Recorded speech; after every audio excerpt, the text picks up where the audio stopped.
Hello, everybody. Welcome to Arsenal X, the Xbox podcast here on Boss Rush Games. I am your host, Corey Deering. Alongside me is the wise Wisconsinite, Jesse Douglas. How's it going, everyone? Hey, Jesse, guess what we have to do at the beginning of the show? We got to throw up the X. Because we've got a pretty good-sized show for you today. Yeah. So how's your weekend going, Jesse? How's it going? How's the life of a gaming dad this weekend? Because I can tell it went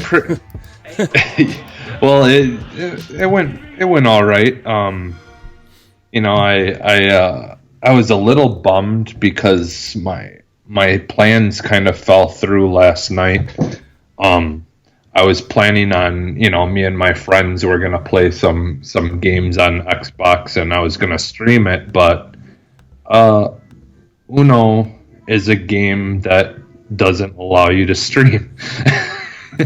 Yeah, I noticed that because I saw you go online, and I was like doing some stuff. I was editing some stuff last night, and I was like, oh, I'll watch Jesse stream Uno, and then I go over there, and it's just the generic, when you stream from your Xbox, the weird screen where the people are sitting on the couch waiting for stuff to happen. It was that, and I was like, oh, well. Yeah. So I was kind of pissed about that. I was like, dang it! Like I had plans to do this, and and I was like, oh man, that sucks. And I was like, well, it's probably the licensing stuff for Uno is like probably really weird and screen sharing and stuff, I guess. That's what I was thinking too, is like the possibility of people using that to cheat or whatever. I don't know. But I just it was kind of bummer because we didn't really play any other games either, really, because we my friends didn't have like a real long time to play or whatever, so we just stuck with that. But yeah, that sucks. But me and my friend Robert plan on trying to figure some other stuff out that we could stream together and play a little bit at some time. And next time we can just try to plan something else and see if it works out. But we had fun. We kept on, there was three of us playing Uno, and then there's a fourth person that would be added every once in a while. And most of the time, a lot of times it's a computer, but it will put someone out. Like a rando? Playing. Yeah, it'll put a rando on there. That's weird. Yeah, so we're like, well, we would team up on that person. All right, that's weird. I didn't think they would put a rando in there, but yeah. Well, I think you can turn it off. You can turn it off so it doesn't fill up the servers or fill up your game. But yeah, I mean, we weren't like just teaming up on them. We were still going after each other. We weren't holding back at all. But we're like, as long as one of us wins. Yeah, but no, it was so we had fun doing that, and it's kind of been crummy today. We've had rain and stuff, so the wife and son played some more Mario Party today, which I'd like to. One of these days, I got to play that with all four of us sit and play that, because I haven't played Mario Party in a while now. So, oh man, let me tell you about Mario Party. Oh boy, my nephews came over this weekend and we played some a bunch of random games. Honestly, well, not really random. We played like 1-2 Switch and those types of games, and it was interesting. So I wish sorry everybody if you're hearing the Windows noise. It's letting me know that the games I'm downloading from Game Pass on PC are ready and installed. I'm like, I don't care. You don't need to tell me. I know that. But we played 1-2 Switch. We played some Mario Kart. So that was it's fun to watch them. But it's funny because like what I was telling Ed on Pow Block, I know this is a Nintendo Pow Block, but just stick with me here. It's funny to watch people who aren't into games or like play a lot of games. Yeah, and you know, we make fun of 1-2 Switch all the time for being a stupid game or whatever. Yeah, this clearly shows that game was not made for us. This shows that they're obsessed with 1-2 Switch. Every time they come over, they want to play 1-2 Switch. Every time. Yeah. Every time. Like, and I'm just like, oh, well, okay, I guess so. So that was a good time to yeah. But yeah, man, we also watched the newest Star Wars movie finally on Disney Plus. Yeah. And it was fun. I liked it a lot. Yeah. I mean, I guess I see why people had problems with it, but I'm like, I don't care. It's fun. Yeah. So. Yeah, I think the thing is for me, like, what isn't there or doesn't exist that exists in a lot of people is this need to nitpick everything to death. Yeah. And I don't care, man. I watch it. It's a movie. If I'm enjoying it, I'm enjoying it. There's nothing more to it than that. Yeah. Either I'm enjoying it and it's getting my mind off of reality and just, getting my mind to be somewhere else and not thinking about everything else that's going on in life around me, or it doesn't do a good job of that, and then I don't care for it, or if it's about, a topic or something that I just don't really care about or doesn't interest me, then, yeah, I don't know. I didn't think it was that bad. It's not exactly my favorite of them. No. But it, I thought they did a really good job of kind of wrapping up the that whole, because the whole thing is people nitpick about the whole what's his name or whatever, and something about him being cloned or something. I don't know. Is that how he came back? I didn't even know that. I wasn't even like.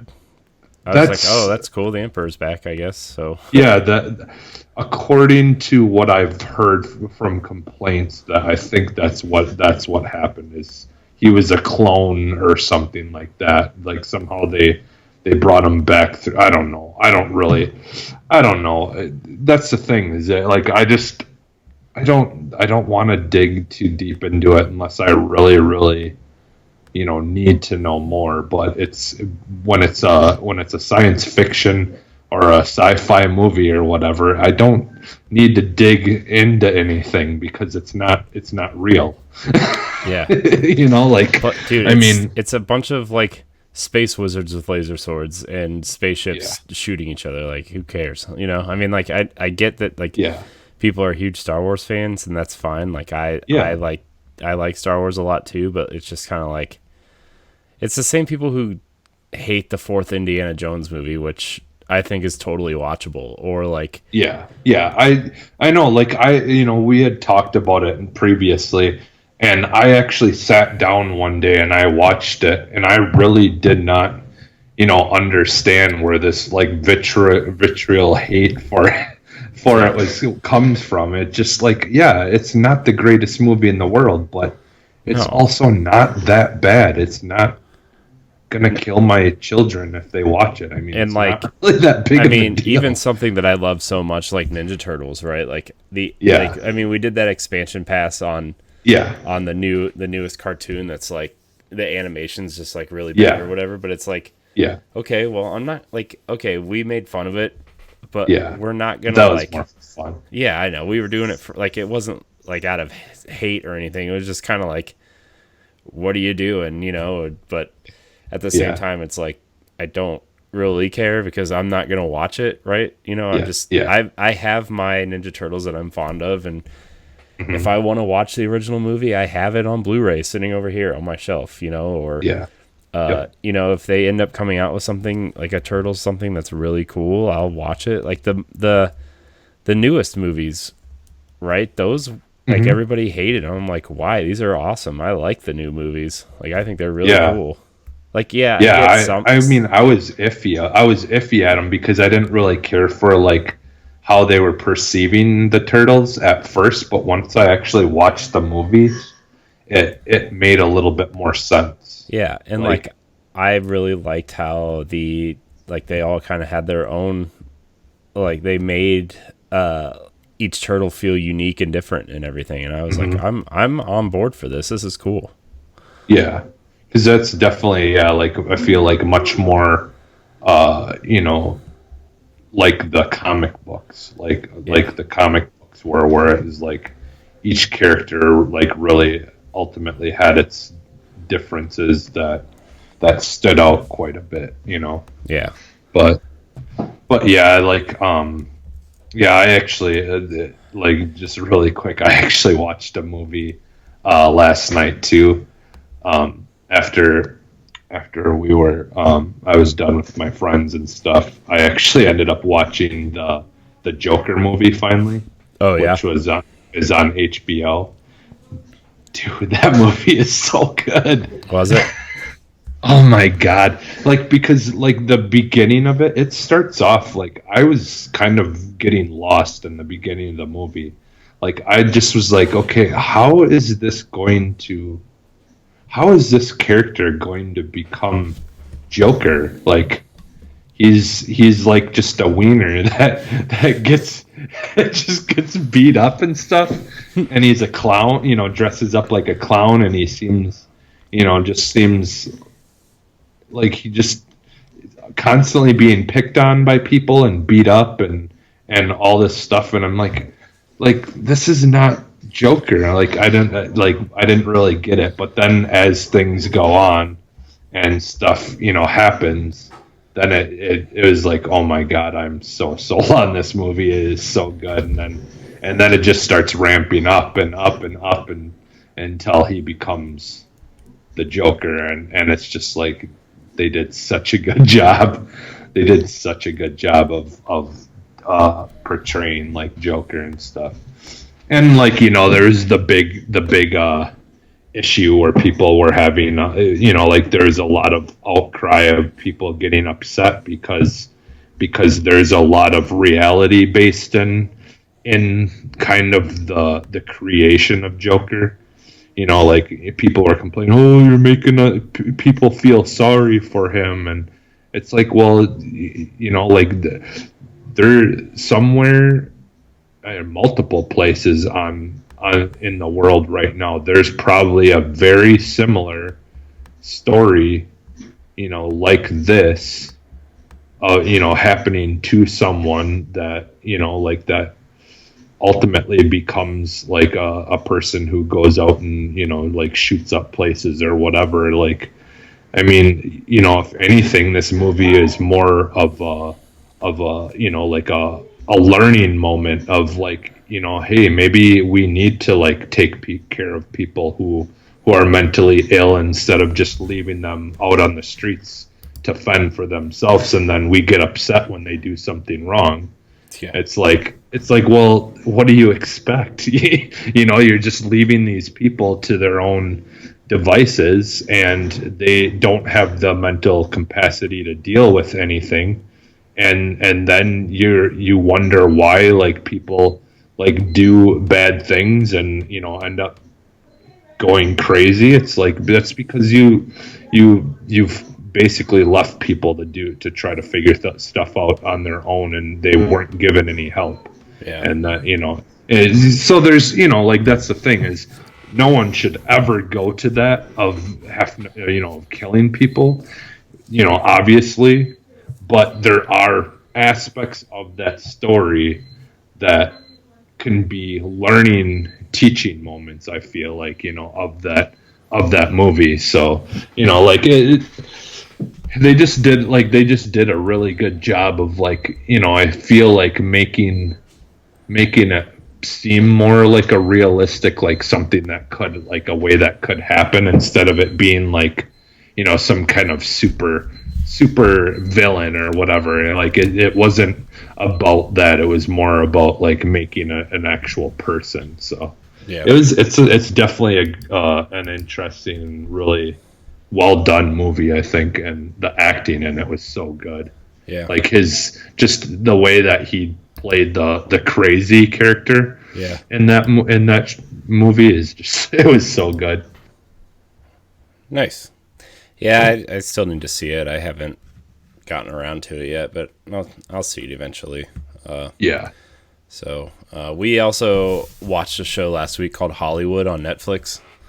Oh yeah, you mentioned that. Yeah, it was really, really good. It's like if Hollywood in the 40s, I think it was like the 40s and the 50s, just instead of like casting out like the Jews and the gays and the black people and people of color, and like it's a group of people who like at the time went in and like rewrote history, and like a Jewish woman took over a studio, and the writer was black, and the main actress in the movie was black, and they had an interracial relationship, and like there was some like it just totally like rewrote like what if they did this instead of this in history, and how it might have changed the course. It was really good. It was really good. Okay. It's like it's only 7 episodes, and like a lot of it feels like really serious, but it's not too serious. It's like a really good feel good ending to it too. It was just really good. So yeah, I love alternate history stuff. Like that's why I loved the Man in the High Castle was so good. That's over now, right? Like I think we still need to watch the last 2 seasons, I think. Yeah, dude, it was good. Yeah. But yeah, Man in the High Castle is like that. There's another show I'm watching that's similar to that too. I can't think of right now. That's kind of based around the same thing, where it's taking place during like the World War II stuff. Yeah. I'm blanking on it right now, but there's I love those kind of things. That alternate reality stuff is really good. Yeah.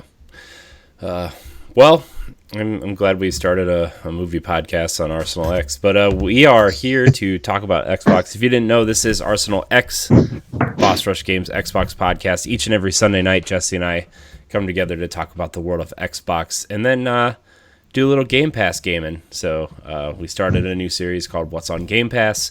Comes out every week after the podcast on Wednesdays on YouTube and your audio feeds, but you can check us out live on twitch.tv/BossRushGamesLive and mixer.com/BossRushGamesLive. We really appreciate you guys downloading the show. This show's growing every week. We're approaching episode 100 of this show, which is also a pretty big milestone. Very excited for that. And we appreciate it if you'd like, subscribe, and share our YouTube page, and follow us on whatever live service you watch us on. And then, of course, you can catch all of our content on bossrushgames.com. Jesse, I'm very excited this week because one of my favorite series of all time is getting a remaster, and that is Tony Hawk's Pro Skater 1 and 2 are being remastered. Yes. Very excited. $40 for both games, which I think is very reasonable. And it's got. I actually thought I was gonna mention this on Boss Rush, but I never did get a chance to. But I'm almost tempted to get the $100 version that comes with the skateboard. Oh yeah, I saw that. I want that skateboard. It looks cool. I don't even care about skateboarding. Well, yeah, me neither. But my son would probably enjoy it. But still, dude, I'm sure it's not gonna be like the most well-made skateboard in the world. But still, if the games themselves are $40, that's like $60 then for the skateboard. Yeah, basically. I think that's probably a pretty decent board, right? I'm guessing what it is you probably that's how much maybe the board, and then they just put some not so great wheels and everything on it, because I think it's a full skateboard. I think it's got wheels on it. I thought it was just the board. Oh, is it? Well, maybe, I guess maybe if it is just the board, that would make more sense. But I guess I thought that it was the full thing. But yeah, that would make sense then. Yeah. still, I mean, I would, because that's the thing, is you could bring it to. We got a place by us where you can bring it and just have them. They'd put wheels and everything on it.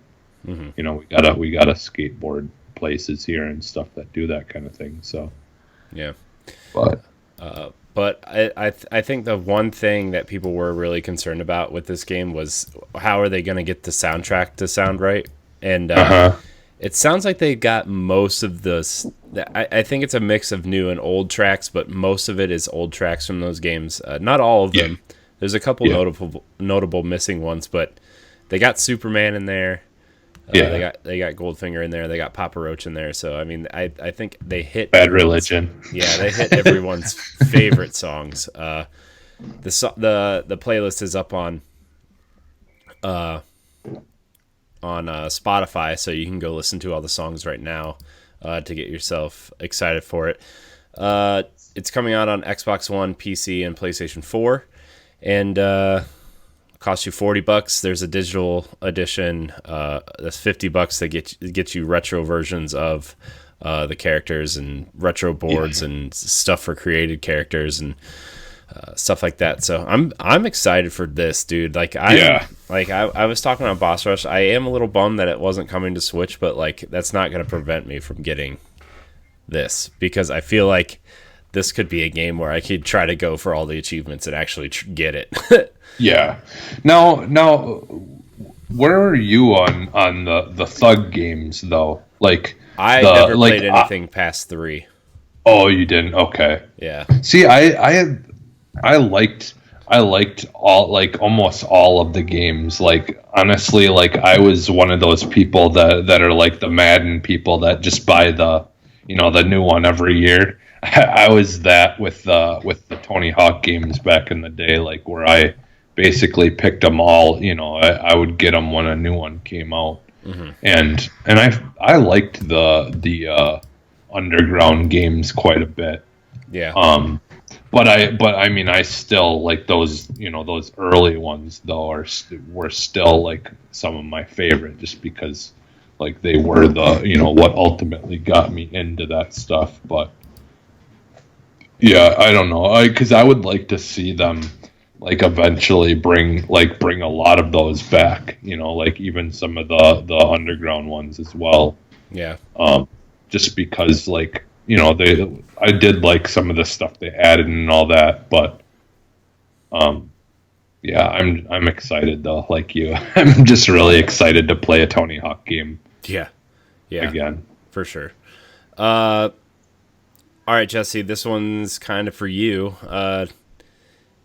To celebrate the 10-year anniversary and the next expansion for Control, Alan Wake is making its return, and it's coming to Xbox Game Pass for Xbox and PC, complete with DLC and all that stuff. So 4K updates and everything else. So there's a really cool interview, actually, that just hit Game Informer, Thursday, I think, with Sam Lake. Really cool interview that talks about the process of making Alan Wake and going from Alan Wake to Control and the stuff that happened with Max Payne and stuff like that. So I recommend you guys go read that article. But did you play Alan Wake when it came out? Yeah, like I was like obsessed, man. The second that game was announced, it was like my most anticipated game, I think, of that year. Like I was all in on that game when it got announced, and then I played it, and it's still to this day, I think it's still one of my favorite games of theirs. Like, well, I'd have to say it probably still is my favorite game that they've made, just because like during that time, like it was just, I just really liked the whole idea, like of the concept of it, like the story, and like you're kind of, it's being narrated as you're going through stuff, and then like just the whole idea of like these creatures that you battle with the flashlight, and and stuff like that. It was like the flashlight would bring them to life, and then And then yeah, like I don't know, it was just like really needed at that time. I was really excited because like Resident Evil at that time when that came out would have been in the fours, fives, sixes, the ones I wasn't caring about anymore. So I had lost that franchise to look forward to for a good horror games. So like then like that came out, and then you had Condemned that came out. So I like luckily had all these other alternative like horror games that I could look to get like that kind of gameplay in still.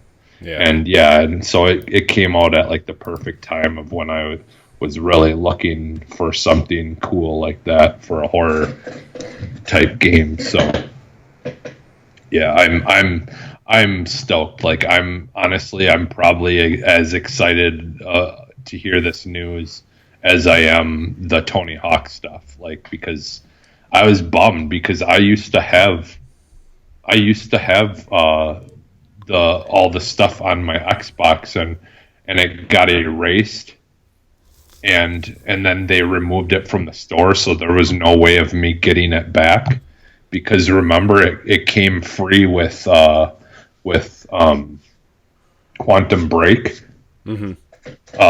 When you bought Quantum Break, you got Alan Wake and the expansions free, but I had deleted it off of my hard drive at some point, and then just never put it back on it or whatever. And then when they got rid of it because they lost the license to the music, I no longer was able to get any of that stuff back then, which really sucked because like I still. I should still get that because I technically that was included with the game I bought. Yeah. So in a sense, it was almost like part of the game that I bought. I wasn't able to no longer get back. Yeah, I mean, but that's the part that sucks about digital. But I mean, that's good thing Ed's not on here because he'd be like, well, that's why I got physical. That's why I have every game for every console ever made ever. But that's the thing is I did get it. I think I did get it physical, but it doesn't matter because on Xbox One backwards compatibility, it doesn't use the disc. It just uses it as the license and it downloads the game. Yeah, it was like an actual digital version of that stuff that you got with the game, I believe. So yeah, it wouldn't have mattered either way. But I've been tossing around the idea of just getting like, especially with Microsoft titles that are on Game Pass, just buying the physical just to have it on the shelf just in case something happens. Yeah, because the thing with Game Pass games that I found out when we moved is like, you have to be connected to the internet to play them. Like if you're disconnected from the internet, you can't play them. Because I tried to play Gears 5, not connected to the internet, and I couldn't play it, and it really sucked. Oh, okay. It really sucked. Yeah. And I was like, well, I mean, I get it because it's Game Pass or whatever, but yeah. So yeah, I've been toying around with the idea of getting like Gears and Halo on like physically just to have them on the shelf in case something happens, but especially now because all the Gears games are under $20 and all the Halo games are under $20, and it's but then I'll fall into that trap of like, well, I want to build up a good nice collection to plaster across my wall again, and I don't want to do that either. So I mean the best thing to do would like if you really did want to do that, like with the way that things are going to be in the next generation, is you could get that kind of stuff and like just get it digitally and make sure that it's stored on just get a separate hard drive that you can just store games on. Yeah. So then that way, like ones that you never want to delete, just in case, are always on like a hard drive, then that you can just plug in. If if the power with the internet was to go out, you could just plug in your hard drive of games that I can play without internet. Yeah. There's stuff like that you could do too, but I mean, it still would be kind of a hassle, but yeah. Speaking of Alan Wake, Control's next expansion will help explain what happened in Alan Wake's ending, according to the interview with Game Informer. This article is actually on IGN, but there's the next DLC is AWE, which a lot of people think stands for Alan Wake Experience. Will further explore the game's link to Alan Wake and provide answers for players who, quote, didn't quite understand what happened. I'm assuming there's some kind of weird ending at the end of Alan Wake. I didn't play it, so I don't know. The quote from Sam Lake says, "We have this opportunity to look back at what happened in Alan Wake and how does the Bureau see it? Will there be this otherworldly event that took place in Bright Falls, and they suddenly have the terminology? We have people that say, I loved Alan Wake, but I didn't quite understand what happened. And now I played Control, and I understand what happened in Alan Wake." Lake confirmed that AWE will definitely explore those events in Alan Wake, saying, "I can't say that you will find out more about the Bureau's research and what happened in Alan Wake and where they are with it today." I'm actually playing through Control, and I'm getting a little bit further in it, and I'm actually, like, now that I think I've gotten the rhythm, like 4 or 5 hours in, I really don't know how far I am. We'll talk about it later when we get into what we've been playing, because you've beaten it, Okay. so you probably know how far I am. Yeah, roughly I might know, but honestly, like there's so much going on in that game that I lose time when I'm playing that game. So like I have no concept of like what, but yeah, I might be able to figure it out. Yeah. But as an Alan Wake fan, are you excited for this expansion to explain what happened in Alan Wake? Yeah, like just even the fact that they're acknowledging that this is kind of going on in the same universe, or well, it could possibly be an alternate universe that it's happening, but this is somehow affecting that universe. Yeah, aren't they like from the same town or something? Jesse and Alan, aren't they from from the same town or like neighboring towns or something?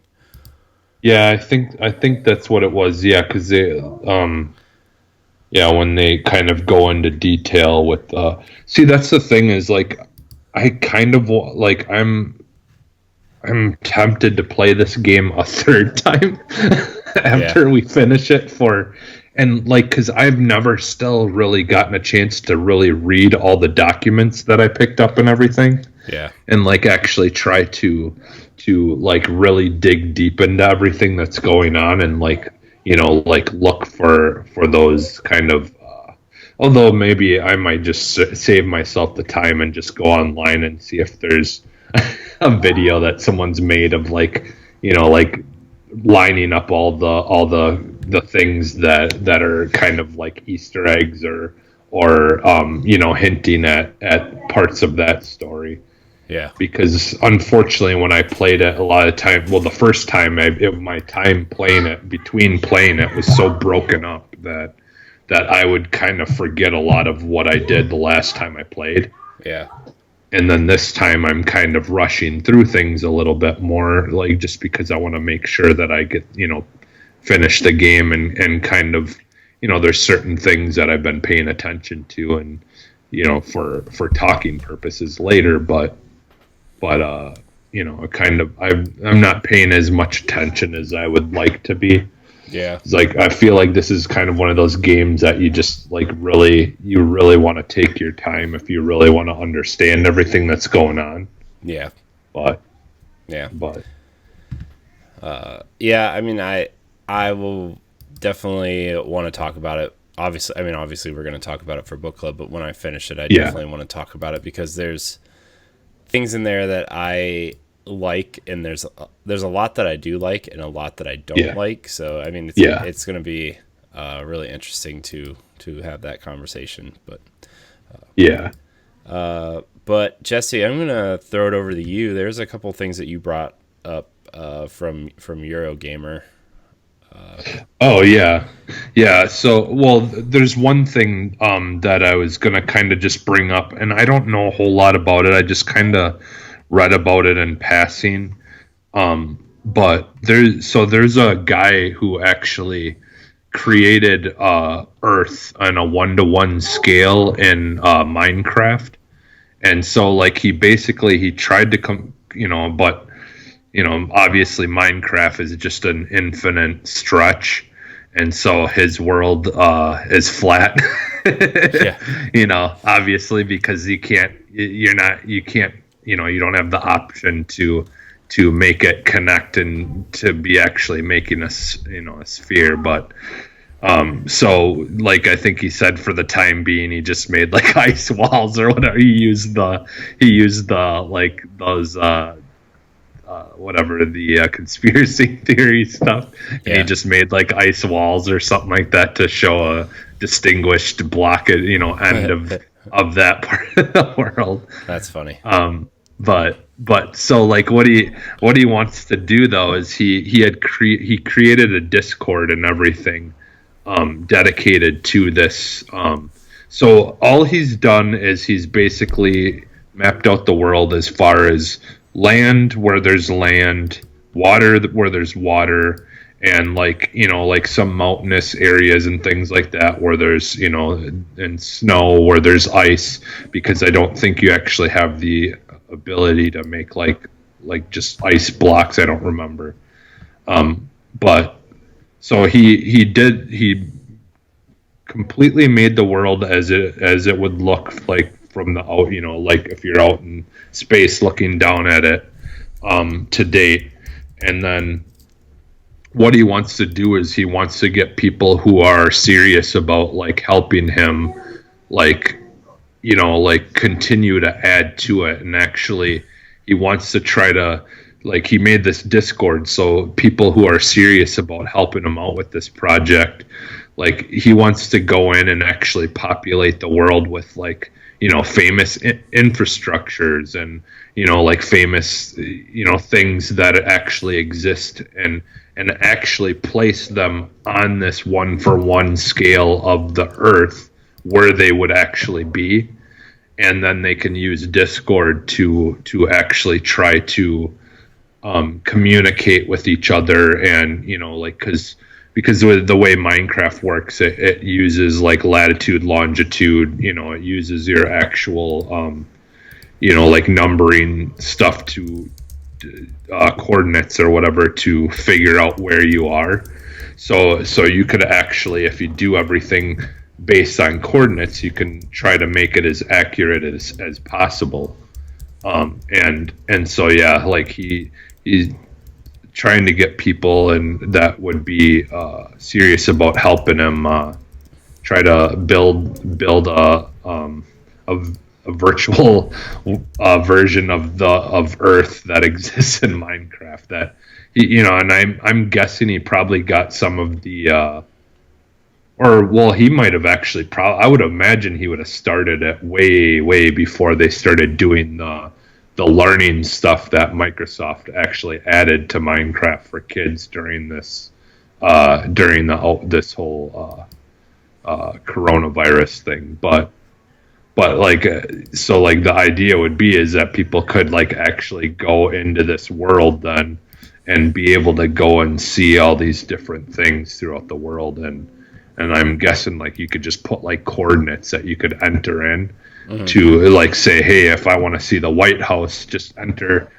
these coordinates in, and then you can just teleport to these coordinates. Yeah. And you'll be like right in front of the White House or whatever. Or you can, like it's actually a really cool idea. And like I'm kind of like think I might kind of look more into this, and maybe I can talk a little bit more about it, learn a little bit more about it, maybe next week or something, if I have like a website or something that I can direct people to if someone's interested in actually either helping out or just kind of watching it along with and seeing how things develop in it. But it's it's a pretty cool way to use Minecraft. No, that is cool. I think that's a super ambitious task. I mean, I look at people who build like, you know, the Wizarding World or Disneyland or whatever. I'm like, man, you guys sure have a lot of time on your hands, but to build the whole world like this is like, that's crazy. So. Yeah, could you imagine? Yeah, like going in there and then being able to go to actual Disney and like. Yeah. I mean, it's a cool idea, especially like, I mean, we don't know how long this pandemic's going to last, or like, if it happens again next year or whatever, right? Like, I think, people are looking for reasons to get out and stuff, but I think that Minecraft is a cool tool to do that with. So yeah, and like like part of the problem sometimes with being bored or being stuck inside is like like your creativity isn't always can, for some people your creativity is being kind of blocked, and so they're like luckily we have like all these different kinds of things that people can do to still kind of work on their creativity and stuff like that. Yeah. So yeah, there was that I, like I said, I'm hoping I can find out a little bit more to be a little bit more informed as far as if people want to look more into that.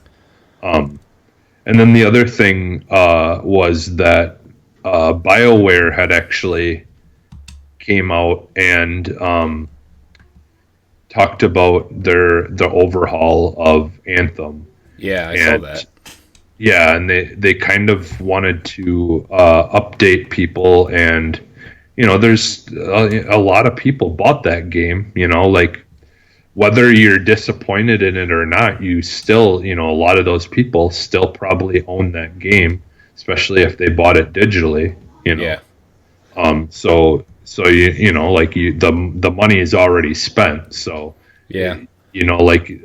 I know for me, like I was enjoying going back to it recently, more recently, because it felt like a lighter game for someone like me who doesn't always like have a whole lot of time. Yeah. Where like it didn't. I don't feel like I have to grind as much in that game. Like it's just about like why we play Halo. Like you just want to go and just shoot things and.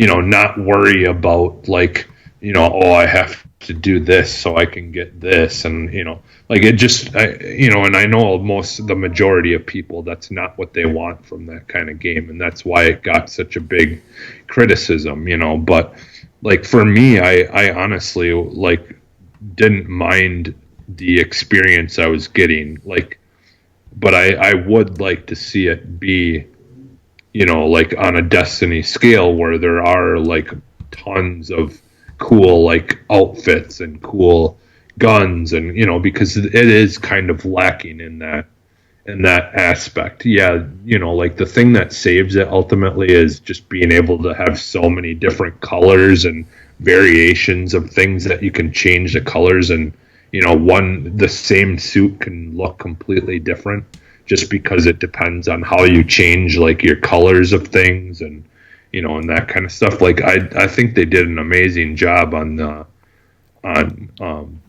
giving you the ability to kind of change each individual part of the each suit, whatever colors you wanted, because like like I love the shaders and there's some really cool things in Destiny, but imagine if like all those colors that you get in the shaders and all the different kinds of variations, if you were just given those and said, okay, now you can just change whatever part of the outfit to whatever one of those colors you want. Yeah. Like that, in my opinion, that would be amazing. But so like they've kind of taken like a middle kind of on that, where they didn't quite make it like all about just unlocking different colors. There are some of those colors that you do have to unlock and textures and stuff, but for the most part you start out with a really, really good selection of options. So yeah, but yeah, so they, for the more hardcore people who want to to experience, a lot more than what they kind of offered. They said they're kind of starting on the overhaul stuff, and it sounds like things are kind of going to be slowly rolling out, and it's going to be almost like being in a beta, like in not a beta, but the what is it called, the like you're going to be like, it's going to be like you're an early adopter of the game. Like, so basically you're going to be playing builds of it that may look better, may not look better on certain things. There's going to be there'll be times where maybe certain things that they had in it, they'll be taking out eventually, or like they're just basically going to be really trying to tackle and get a feel for what they wanted this game to be. Yeah. And people will be able to then play it while they're kind of building it. People will be able to kind of play it, and they're going to kind of be listening to, like what people are liking and what they're not liking, and just kind of basically it's going to be like, people who are playing the game are going to almost be co-developing the game, like like you're going to kind of be helping out a little bit. So yeah, and they're gonna continue to update people on a regular basis, they said, because they wanted to really really just make sure that they're communicating with people and not just going silent, kind of like unfortunately they kind of did there towards the end of it, and they want to just make sure that there's a communication, and that they want to be doing the right thing by the people who bought it originally and spent the money, and we're hoping for something better than what they were given. So like overall, is there going to be a lot of people who probably will never go back to it regardless? Yeah, there will be, but like I'm just glad that for the sake of the people who developed it, like you can think whatever you want about EA, but these guys like put a lot of hard work, and and it sounds like in a lot of ways it probably didn't become the game that they originally wanted it, because I'm sure they were probably said, like told like, hey, you can't do this or you can't do that because this needs to be done. Yeah. And blah blah blah. So like I look at this as like, now it's like hopefully EA is like, what, you guys just finish this, and like hopefully they've been told like you can just take as long as you want, because the last couple of games that you guys worked on, obviously you guys don't do well under rushing and pressure. Mm-hmm. So like you guys just stick to this, yeah, and and get it to be what you absolutely want it to be.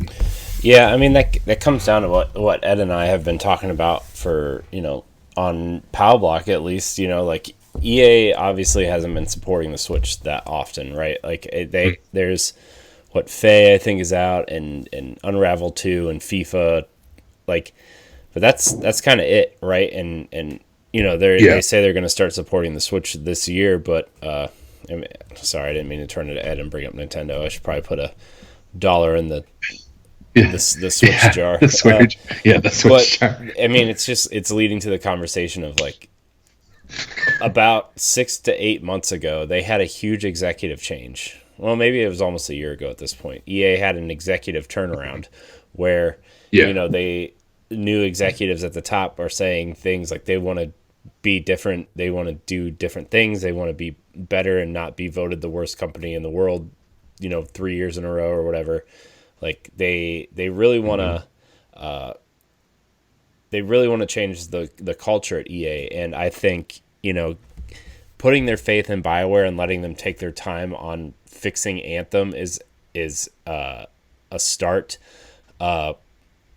Porting games, a lot of games to Switch is a start. I think that, some of their smaller games to Switch, and then, I think you're going to see a lot of remasters coming. I think you're going to get that Dead Space remaster. I think you're going to get some Dragon Age remasters and that Mass Effect Trilogy remaster. I think all those are coming. Yeah.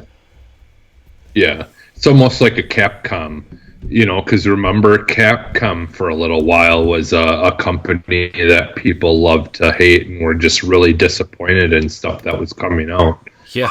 But then they kind of turned it around and they started bringing out the remasters or the remakes of the Resident Evil games. And, and then people, they started making smarter choices on things that they were doing and kind of turned it back around. And to a lot of ways, Xbox as well, with Phil Spencer kind of moving into place and really turning everything around. Yeah. Honestly, I guess I would say that maybe the EA thing is much more closer to that than anything is, like people loved to hate the Xbox One when it first was announced and and a lot of choices were being made and stuff like that. And it's kind of the same way with EA and hopefully, they have someone that's willing to kind of be a little bit more transparent and like really turn stuff around and because like I said, whether you like EA or not, they still do have a lot of amazing like games and things that we've loved over the years that they could potentially bring back around. I don't know that it will ever happen, but the day that Dead Space gets either remastered or remade, or they continue making more of that franchise, I'll be like Ed. I'll be like Ed when something big gets announced for Nintendo. But yeah, I don't know, like it's just good. It's good to see these changes and these like a little bit more forward about them being forward about certain things and stuff and hopefully like for everyone's sake, like they do turn it around. Yeah, because like I said, there's a lot of great games that EA has the rights to that I would love to continue loving, but like the last couple of Battlefields have just been very, very lackluster in my opinion. Yeah, like they had great things about them, but they just didn't have the kind of level of excitement and stuff that I was hoping for. Yeah. So. Yeah, I hope Anthem turns out to be I hope it comes back. You never want to see a game fail, especially the way that did, because I think a lot of people love BioWare and hate EA, and they kind of have this weird conundrum to deal with if you don't want to support EA but love BioWare games. And so, I hope they turn Anthem around. I hope it becomes the game they want it to be instead of something that they just pushed out. And, we'll see, I'm sure. 6 months from now when Anthem is, they kind of give you a progress report, that we will be talking about it. So, is there any other news things you want to discuss? I think that was about it. Yeah, I think that's about it. Yeah. All right. Well, we do have one question. Comes from Antonio Guillen via Twitter. If you guys aren't following at Hypecaster, you should be, because he's the man. Let me pull it up here real quick. Where is it at? He says, thoughts on Bleeding Edge. I like it and people are hating it. From what I played, I liked it. I haven't played a whole lot of it. But what I did play, I did like, Yeah. I there was aspects of it and maybe it's just because I did a little. I feel like I was better at this than I was at Overwatch. But I think if I had to pick between like which one I wanted to play, if I had to pick between, I was told you could either pick Overwatch or Bleeding Edge. I'd probably go with Bleeding Edge because, like I said, I don't know. I kind of felt like I got the hang of things a little bit quicker in that game. Because like it's been like I don't know how long I've like if you added up all the time that I played Overwatch, how much I've played it, but like I'm still not great at that game. Like after how long, but I feel like too many people are more competitive in those that play that game, and for me, I'm not as into like being competitive in that game. But I don't know. Like I enjoyed it a lot, and like I was actually talking with you the other day that that we need to like go on it and play it one of these days. For like maybe even for the Game Pass for a Game Pass show because I would like to play it more. I just unfortunately a lot of times lately. Like it's always been something else that comes up. Like that's something that I want to play, like either with you or with my friends or something online. That's not something I'm going to go play by myself. Like I would Warzone or whatever. So yeah, I it's definitely something that I would want to play with people. But I still like the concept. I like a melee, third-person melee Overwatch style game, right? Like I think it's a cool. Yeah.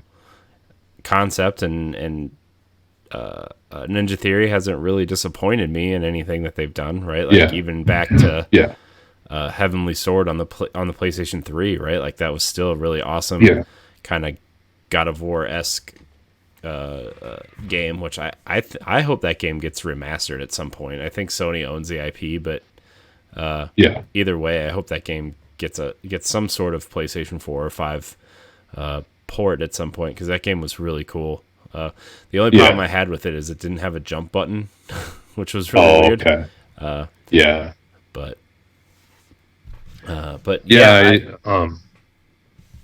Go ahead. I was gonna say I think Bleeding Edge is a cool idea, and I hope people continue to play it because I don't want to. What was that game that Gearbox made that crapped out because Overwatch like really just ate its lunch? I forget I forget what it's called. So I mean, it must not have been that great. Battle something. Battleborn. Yeah, Battleborn. Yeah, Battleborn.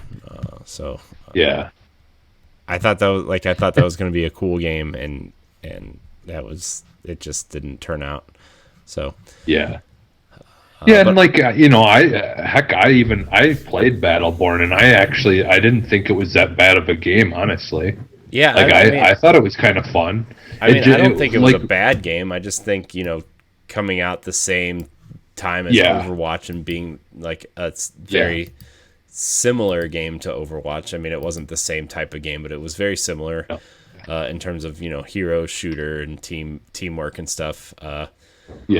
And people loving Blizzard and hating Gearbox at the time because of the Alien fiasco. Like, I just it was just like a perfect storm for that game to fail. And I don't want. Well, and then remember the one that came out for PlayStation, that exclusive game that came out for them. That was like I forget what it was, what that game was too. That like there's been a couple of games here and there that like I feel like around that same time kind of came out and failed. There was that one PlayStation shooter game that came out. Oh, and it was like I want to say third person maybe. Oh, Drawn to Death, maybe. No, it was. It was. I know Kill. There's a bunch of. There's a bunch of weird PlayStation games that came out around the same time. Yeah, it was. It was like a major. I want to say someone who was like a developer who was like really big for Sony, like made it, and it just completely failed. Like it was some kind of I don't remember what. I know what you're talking about. Yeah, like I just don't remember what it was called. I know what you're talking about though. Yeah, I think it was a very vertical maps. Like the maps were much more vertical, like a shooter game, but like it was about like working together as a team or something like that. Of like maybe 4 or something like that, and it was like I think it was more like capture the flag type kind of based, where it was more about actually doing something versus just shooting one another. It was like trying to be more like an Overwatch type of game. Yeah. Where you actually are working together, and it like just completely failed. Yeah. But like that's that's the thing is when something is really big, that becomes hard to compete with like that. Like a lot of times you're risking it trying to make something similar to that to even try to compete. Yeah. Like like look at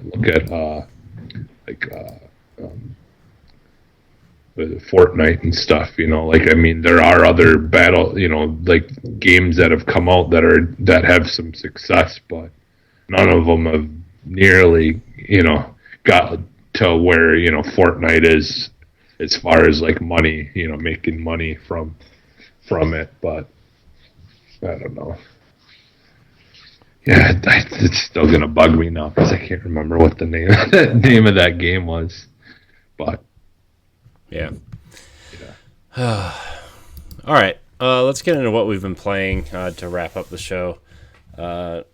I know we've both been playing Control. I think I just want to talk about the Control real quick. I finally got to a point where I think I've finally figured out how the game wants me to play it in terms of fighting enemies and stuff. Like, kind of hiding behind cover and throwing, like using the telekinesis to throw stuff and then to stagger them and then shoot them down while you're kind of evading the rest of the enemies. But I just got to the point where I'm on the research floor, and I just went through like the lower part of the oldest house where you had to like fix 3 water pipes, and then you had to turn on another something or other. It's like this big circular room, and then it kind of spines off into little, one goes downstairs to fix 3 water pipes, and you had to go through this maze of poop monsters, pretty much. Yeah. Yeah. Okay. So I mean, I feel like I'm still kind of early into the game, but you're like I'm maybe like 2 or 3. Well, it all depends though too. Like the thing is you're gonna get to the part where if you said you had like a thing open up so you know where you're going and stuff like that. Because pretty soon here it's gonna get to the point of where you start getting into where it gets kind of confusing as to where you got to go to get places. Yeah. Like really, that's like I've said before. That's really my main complaint about that game is I just do not like the map. Yeah, the map kind of sucks. Yeah, because you don't know. Like, they made some transparent and some like levels of it, but I don't like that. Like, I wish they would just show you what's on that level of what level you're in right now, like what's available there. Don't show me all the other things below it that are in that area as well. Like trying to think, was it Metal Gear Solid that did like a really good job of just showing what there was? I mean, I've never played Metal Gear, so I don't know. Okay. It was on older. Maybe I'm just thinking, like, I know Resident Evil kind of did somewhat of the same thing where, like, in the early ones where it, of this, where it could be kind of deceiving as to where exactly you were going and things like that. But yeah, I just wish that they would fix that. If they could fix, well, and the fact that a lot of the times when you open it up, it doesn't even show up at all. Yeah. I hate that it still does that. Yeah, it still does that. And like, I'm finally getting to the point where it's like, it lags when you unpause. Oh, okay. And it just kind of like, I mean, it just kind of throws you off a little bit. So yeah. I don't like that either. Luckily, like, you know, the lag though, like once it kind of catches up, it's not like enemies are attacking you or anything that, you know, like that they get it, that you have any kind of disadvantage. Yeah. But it, you know, it's still, it would be nice if it ran smoother for sure. Yeah. You know, and things like that. Yeah. But yeah, I'd say you're probably like a quarter, maybe a quarter of the way done with the game. That's what I thought. I think I'm gonna try to do some of the side stuff like once I'm getting closer to the end. It depends on how much time we have with the. It you know, what book club, the end of book club is what, next weekend, I think. So you know, we'll see, but I still want to. I'm enjoying the concept of it. Like, I really am. I like this powers, and I like, you know, the act of throwing stuff and shooting people, and I think the movement is good. It's just like sometimes you get into this point where like people randomly show up behind you, or it's just, I don't know, man.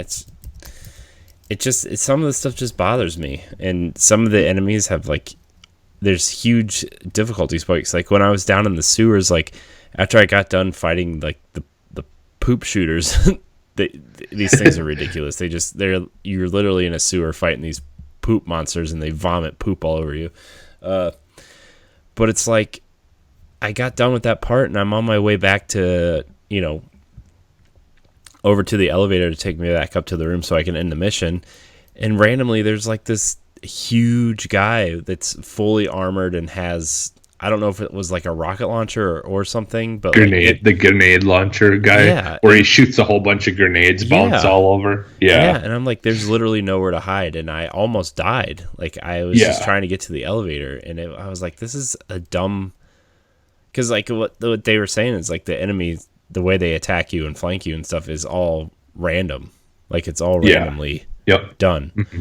So, I don't know. I wish some of the game was more scripted and less random, but because I think that's part of my frustration too, is like there's some stuff that's scripted and some that's random, and I wish it was just, okay, I know what's coming to my left, I know what's coming to my right, and like I know to an extent that it's not going to be, you know, enemies aren't on a track, right? Like, I know that, but a lot of, it's like one time I entered a room and I died. Like, I just got beat. Like, people were flanking to my left, and when I got into the room the next time, like, I was hiding behind cover, and I saw guys to my left and my right. One random guy just spawned behind me and killed me. Like, and I was just like, that's not okay. So, that game definitely like is definitely all about challenging you and like keeping you on your feet.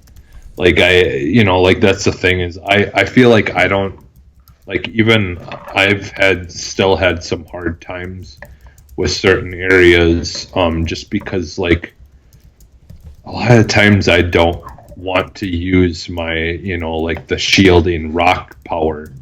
But a lot of the times, like when you're going into an area where you're just getting shot at, like, like where you have to go and to get to cover, you've got to just kind of run towards enemies.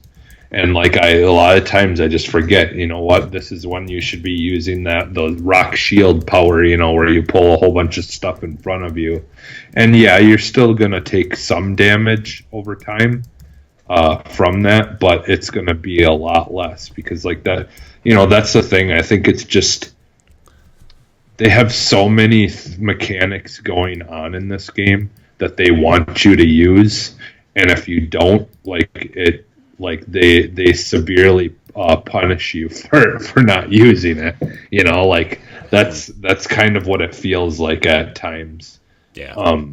Like I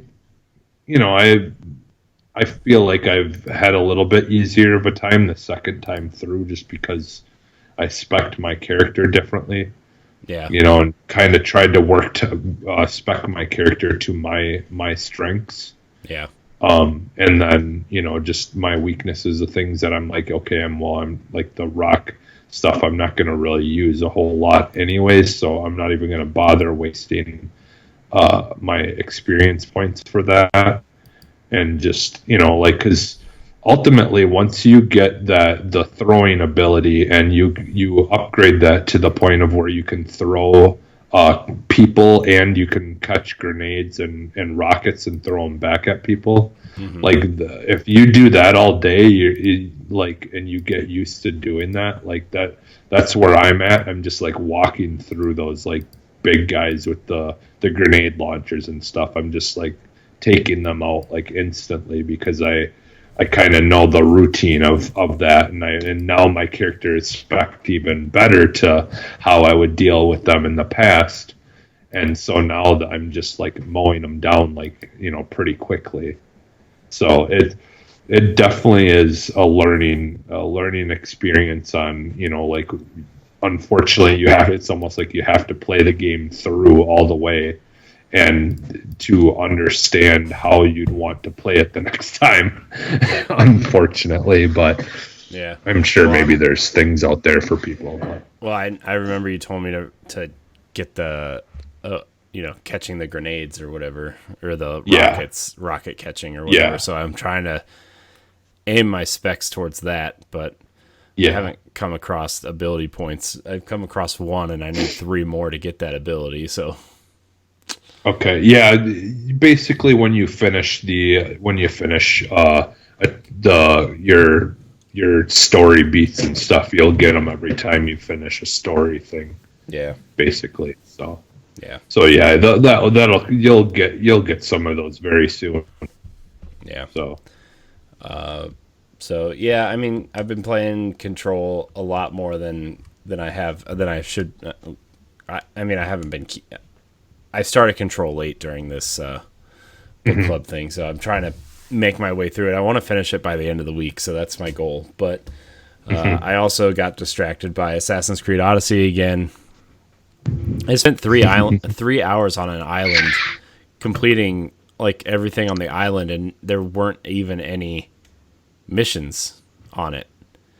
I mean, it was like achievement style missions, like there were mercenaries and house leaders and stuff on it to kill, and but like there was nothing to move the story forward at all, and I spent 3 hours on this island. So sounds like me playing Breath of the Wild, though. I mean, yeah, like seriously, in that game it was kind of the same way, where you could be in an area for like hours just trying to find either Korok seeds or trying to. For me, it was trying to get the scales off of the dragons. Yeah, like, you know, go to the areas where dragons would show up, and then trying to shoot them with the bow, and then, you know, changing the time, and then, you know, and doing it all over again. And yeah. So yeah, I mean, I you know, Assassin's Creed, I think, is going to be my dumb game that if I don't feel like doing anything, that's the game I'll pop on for the rest of the year.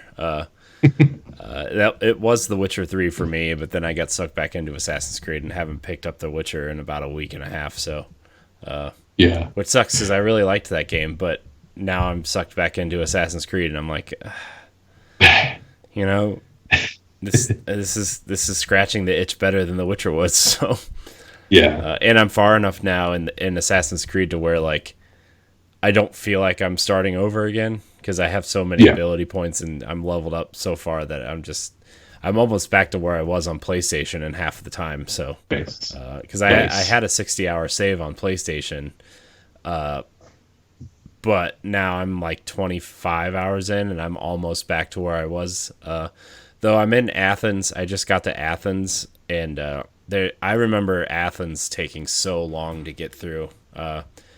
Okay. I Here's the thing with Assassin's Creed now. Like, I feel like what I want to get all the achievements in Assassin's Creed Odyssey. So I think I'm gonna do what's necessary to beat the story stuff, and then work my way back through the achievements. Okay. I think that's because like at first I was like, I want to do everything, and then I looked at how big the map was. I'm like, this would be the only game I played the next 3 years if I tried to do everything. So I'm not going to try to do everything, but I am going to try to get all the achievements, I think. So Well, do you have like an achievement hunting guide or anything that you found just to make sure like there is none that if you progress in a story somehow that you can't go back and there aren't any missable achievements. I already looked. Okay. Because like right. I do that every time I start a game that I want to try to get achievements in. And Hellblade, there are missable achievements. Like if you don't get the lore stones, you're done. I found that out the hard way. I was literally one lore stone away from 100% in that game, and so I lost out on that point for our backlog challenge because I missed that one. So Assassin's Creed Odyssey, I've been playing a lot. I've jumped back into Halo. I played a lot of multiplayer Halo this weekend, just to shoot stuff. And it's every time I play Halo, I'm like, man, Halo is really fun. I love Halo's multiplayer, and I play it for a night. I'm like, man, this could be a game I could see myself really getting sucked into to play multiplayer stuff. And then I don't touch it for 2 months, and then I'll randomly pop it back in. I'm like, oh yeah, that was really fun. So I did play some of that this weekend. I also played some Destiny this weekend, and I don't remember if I talked about it on this show or not, but like just the way all the menu systems work now and stuff. Yeah, it goes by like expansion, and then it goes by importance of the mission. You know, like if this is a story mission, if this is like a exotic quests, if this is, and then it separates all that by expansion, which is really, really nice for someone who hasn't played. I mean, people who have been following us know for a while, like I used to be, that Destiny was the only game I played for like a year. I mean, it good and bad. Like I loved Destiny so much. And then, part way through, podcasting and trying to do different things and having a kid and trying to manage life and that, Destiny kind of became more of a casual game for me. And like, but I'm still like, I still listen to all the podcasts. I still listen to all of, My Name is Bias Lore videos. I still, I keep up with all that stuff. But I haven't even beaten Shadowkeep's DLC yet. And, you and I talked about, trying to wrap up Forsaken for you so we can move on to Shadowkeep's stuff, and we might do that a little bit tonight depending on time, but it's just I like it, the way it's all set up, and I can actually grind on PC because it's free on PC, and like it looks really nice at 60 frames a second, and it's really hard to go back to at 30 frames a second. And I'm really hoping whatever they do to Destiny 2 on the next generation is like, they're like, oh yeah, we'll bump it up to 60 frames for Series X and PlayStation. Because I think they are. Haven't they already said that they were going to be giving those next gen upgrades? They confirmed that it's making its way to the next gen. I don't know if they said anything about it. I know that they have that it's part of Jeff Keighley's Summer Game Fest thing. Yeah. Bungie is part of it. And I also know Bungie is part of IGN's game thing that they're doing next month. Yeah. So I'm guessing they're going to drop a major expansion with a new raid and a new set of multiplayer maps and new exotics and stuff. And I know that the big thing in the Destiny community right now is that Bungie is considering retiring a lot of old stuff like gear, like guns and armor and stuff. And yeah, people aren't too happy because everybody has their favorites, right? Like I like Hardlight and Multi-Tool, which are two exotics from, vanilla Destiny. I really like those guns a lot. And the helm of Saint 14, and which is the cool helmet from the Titan that this season was actually not this season, the last season was all about reviving Saint 14. And so I don't know, we'll see what it is, but I do want to catch up before the fall season, because it's I don't know, I miss Destiny.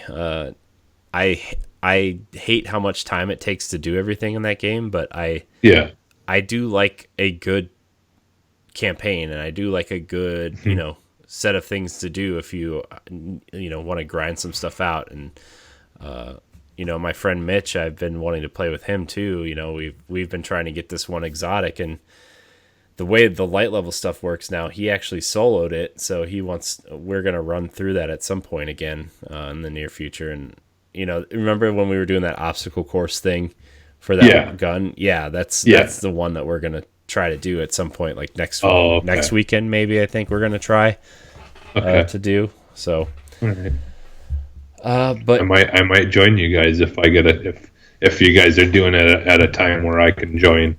It'll probably be Saturday night. Okay. So all right. But yeah, that's kind of all I've been playing.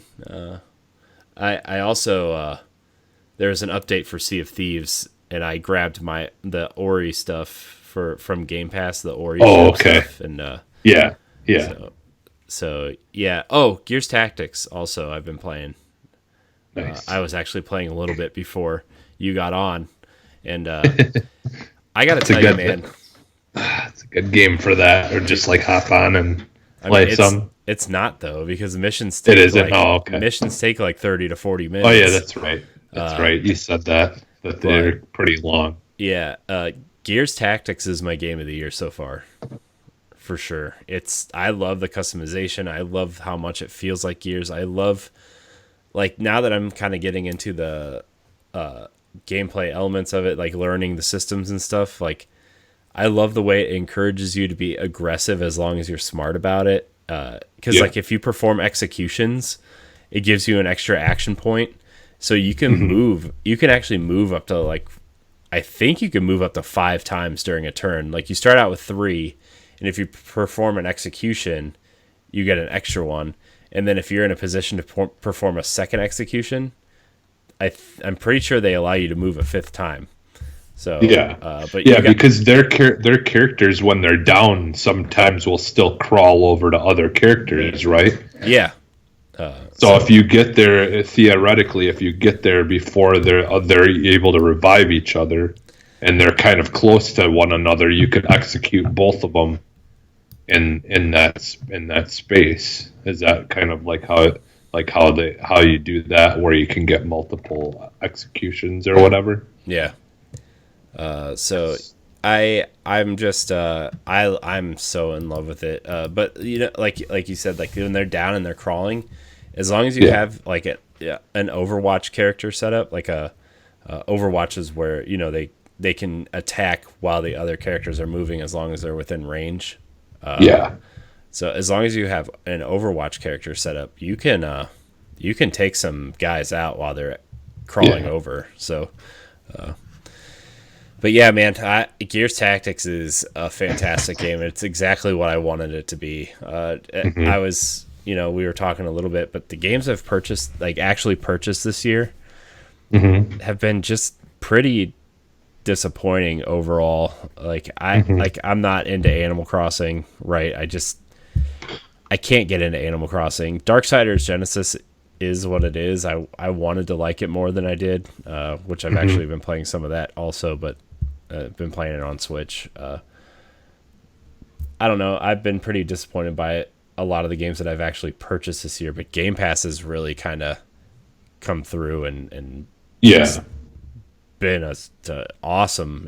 Like, just playing those games on Game Pass has just been awesome. So, well, like, and I don't want to like sound like I'm like bad mouthing it or anything, but like I'll be honest, like a lot of the games that have been coming out, like the Nintendo exclusive games for a while now, a lot of them I want and I like, and I did get some of them, but I feel like they're like Nintendo has had this issue lately where there's like everything about the game is nearly perfect except for one thing. Mm-hmm. Like one thing that's hindering it from being like as good as it could possibly be. Like, you know, like the whole like with Animal Crossing, like a lot of people are loving it, but most of those people that love it are the only people in the house who want to play that game. And because if you have multiple people, family members that want to play on the same console, Mm-hmm. like, you know, like there's so many setbacks and like things you cannot do, you know, as sharing the same world, you know. Mm-hmm. Like I really don't understand why they made that choice to do it that way, because it really is not great for people, you know, who have multiple family members who want to play. Like I would need to log into my daughter's account in order to do anything, or go into my daughter's world under her account in order to be able to do anything or progress the story anymore, according to what I've heard. So it's just kind of really disappointing. Like it sounds like such a, you know, great game, but there's just those little things that end up, you know, like if those weren't as bad as they were, this game, you know, would be much better in a lot of ways. Yeah. And I've noticed that with a lot of things. Unfortunately, most of the time, the hindering thing ends up being something to do with internet, with the internet, or with online, I should say. But yeah, I don't know. I've just felt like there's been a lot of cases lately where there's, you know, like the game was almost nearly perfect except for they had this one kind of thorn thing in its side that really took away from the experience in some form or way, and like making choices that just don't make any sense. Yeah. You know, like I was still kind of disappointed about the whole like the, you know, like the Pokemon stuff. Not so much that they didn't have all the Pokemon in it. I mean, that is a big issue. Like if the whole slogan is catch 'em all, and you can't, you know, I get it. I get why people were mad about that. But at the same time, like just making people jump through all these hoops in order to try to like you know, bring Pokemon from other games and things like that into the new one, and then like charging a service for, you know, to save those Pokemon somewhere is just like, man, why? Yeah. Yeah, I mean, I get it. You know, you've got to monetize something in some way, but it's just like they're just making just these missteps on certain things that just really are like slowly, I feel like are slowly you know, like making people disappointed with certain things. Yeah. And I just don't want to see that be a trend that continues. Yeah. But I don't know. Yeah. But what are you playing, Jesse? You playing anything? I played some more Rad on Switch, and I'm really enjoying that game. You know, it's just kind of a nice game to just kind of, you know, play for a couple of minutes or whatever. I've been also playing that damn Disney emoji game like constantly. Yeah. I like turn it off, wait for my hearts to come back, and then I turn it back on again. And finally bought a gold the gold cube or whatever. Yeah. With coins, and Fix It Felix Jr. Oh yeah, nice. Is one of my emotes. That's cool. Yeah, and then so yeah, I've mostly honestly I've been kind of jumping between that, this kind of bubble ripoff that I play on my phone, and also I've been playing the disc golf game. It's like they make a golf game. It's Golf Clash or something like that. It's like like your typical golf game where you've got par or whatever, and then you're just going against another random person online and trying to beat them and upgrade your golf clubs. But with this, you're upgrading your golf frisbees or whatever. So I've been playing that a little bit, and then I did play some Destiny 2 last night as well, or technically this morning. But yeah, that's really all that I've played lately in the last 24 hours or whatever. So yeah, like I was enjoying going back to Destiny though, for sure. I was like really having fun. I think my light level I think now is up to like 820 maybe, or 819. Yeah. So yeah, I was gonna tell you. So what I'm working on that is I'm trying to do the whole mission of what is it, the whatever 44, what's his name, the robot dude. Oh that's yeah, the Banshee. Yeah. So I'm working on trying to get the that bow, the cross, or the bow and arrow or whatever. Yeah. That's in his hidden room thing. So I got it. I found where it was. I went to him and told him, hey, I know where it is, but it's locked, and he lost the key code or something in order to open it. And so now I've got to play like Nightfall strikes or something like that. And I've got to either do strikes or do something else. What is it? The like Nightfalls or whatever. Yeah, because there's the strikes, and then there's the what's the where it's like 4v4 Gambit, yeah. So I have to either do like certain Gambit things, obviously the harder strikes or the harder Gambit things are going to give you more experience towards it.